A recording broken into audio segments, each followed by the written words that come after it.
আসসালামু আলাইকুম ওয়া রাহমাতুল্লাহি ওয়া বারাকাতুহু। আসলে আমার আসতে দেরি হয়ে গিয়েছে ফ্লাইট বিপর্যয়ের কারণে, এজন্য আমি ক্ষমা চাচ্ছি। এখানে আমাদের আমিরে জামাত আছেন, তিনি গুরুত্বপূর্ণ বক্তব্য রাখবেন।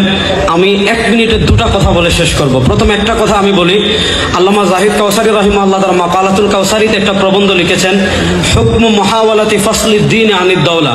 অর্থাৎ কামাল পাশার কথা বলেন, আহমদ কামাল আতাতুর্ক কামাল পাশার কথা বলেন, জামাল আব্দুল নাসেরের কথা বলেন, যারা সেকুলারিজমের দিকে ধাবিত হয়েছিল অথবা আরবি জাতীয়তাবাদের দিকে ধাবিত হয়েছিল, তারা তৎকালীন যুগে ইউরোপকে দেখেছে। ইউরোপ যখন ধর্ম থেকে রাষ্ট্রকে আলাদা করেছে, ইউরোপটা কিছুটা এগিয়ে গিয়েছে। এটার কারণে তারা প্রভাবিত হয়।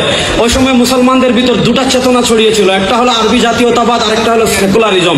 আল্লামা কাউসারি রাহিমাহুল্লাহ তার মাকালাতুল কাউসারিতে সুস্পষ্ট ভাষায় লিখেছেন যে রাষ্ট্র কখনো ধর্ম থেকে আলাদা হতে পারে না। হুকমু মুহাওয়ালাতি ফাসলিদ্দিন আনিদ দাওলা।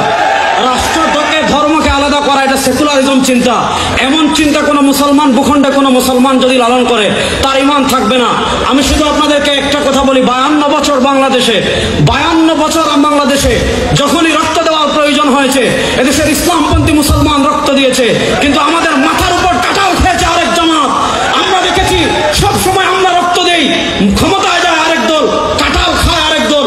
আমরা পরিষ্কার ভাষায় বলি, 2024-এর জুলাই আগস্টে যে গণ অভ্যুত্থান হয়েছে, এই গণ অভ্যুত্থানে কোনো সহভাগী রক্ত দেয় নাই, এই গণ অভ্যুত্থানে কোনো রাম রক্ত দেয় নাই, এই গণ অভ্যুত্থানে কোনো বাম রক্ত দেয় নাই, এই অভ্যুত্থানে রক্ত দিয়েছে আবু সাঈদ, মুগ্ধ, তাহমিদেরা।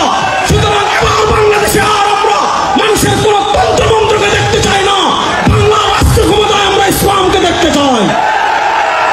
সুতরাং যারা দাঁড়িয়ে আছেন তাদের কাছে আমার একটা মেসেজ দিয়ে আমি শেষ করব। যারা দাঁড়িয়ে আছেন তাদের কাছে একটা মেসেজ দিয়ে আমি আমার বক্তব্য শেষ করছি।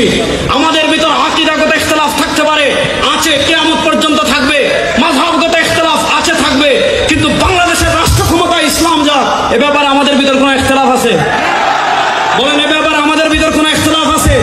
সুতরাং যারা দাঁড়িয়ে আছেন, আমি আমার ব্যক্তিগতভাবে এই জুলাই আগস্টের পরবর্তী যত জায়গায় আমি বয়ান করি, ইসলামী রাষ্ট্রের রূপরেখা কি হবে, ইসলামী রাষ্ট্র যদি ইমারতে ইসলামে প্রতিষ্ঠা হয়, মানুষ কি কি অধিকার পাবে, বিধর্মীরা কি কি অধিকার পাবে, সুশাসন কিভাবে প্রতিষ্ঠা হবে, ইনসাফ কিভাবে প্রতিষ্ঠা হবে, এই বিষয়গুলো যদি আমরা সাধারণ মানুষের কাছে তুলে ধরতে পারি, সাধারণ